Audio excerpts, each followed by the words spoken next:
Hi friends, எல்லாருக்கும் வணக்கம். இன்றைக்கி நம்ம என்ன பார்க்க போகிறோன்னா, இந்த வீடியோவில் கட்டியிருக்க பேப்பர் வந்து நம்ம எதுக்காக யூஸ் பண்ணுறோம் அப்படிங்கிறத பார்க்க போகிறோம். இந்த பேப்பர் நீங்கள் பார்த்தோன்னே கண்டுபிடிச்சிருப்பீங்க.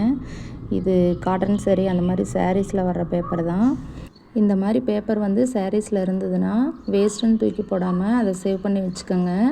இது வந்து நம்மளுக்கு ரெகுலராக உங்கள்கிட்ட வந்து ப்ளவுஸ் ஸ்டிச்சிங் பண்ணுறாங்க, சுடிதார் ஸ்டிச்சிங் பண்ணுறாங்க அப்படின்னா அவங்களோட பேட்டர்னை வந்து இந்த மாதிரி பேப்பரில் வந்து நம்ம போட்டு வச்சுக்கலாம்.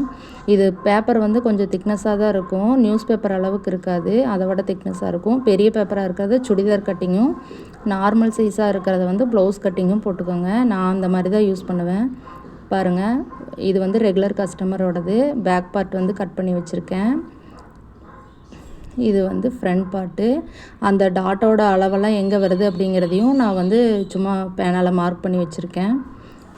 பேக்கு, ஃப்ரண்ட்டு, கைக்கு மட்டும் வந்து எனக்கு அப்போ பேப்பர் இல்லை அப்படிங்கிறதுனால நியூஸ் பேப்பரில் கட் பண்ணி வச்சுருந்தேன். பட்டிக்கு வந்து எவ்வளோ நீளம் அகலம் வேணும் அப்படிங்கிறத மட்டும் அளவாக கட் பண்ணி வச்சுருக்கேன். இந்த மாதிரி உங்களுக்கும் பேப்பர் வந்துச்சுன்னா அதை வேஸ்ட் பண்ணாமல் இந்த மாதிரி வந்து கட் பண்ணி வச்சுக்கோங்க. ரெகுலராக உங்கள்கிட்ட ஸ்டிச் பண்ணுறவங்களுக்கு பேட்டர்ன் போட்டு வச்சுட்டிங்கன்னா உங்களுக்கு வந்து கட்டிங் ஈஸியாக இருக்கும். இந்த வீடியோ உங்களுக்கு பிடிச்சிருந்தா லைக் பண்ணுங்கள், ஷேர் பண்ணுங்கள், கமெண்ட் பண்ணுங்கள், மறக்காமல் சப்ஸ்கிரைப் பண்ணுங்கள். Thank you friends.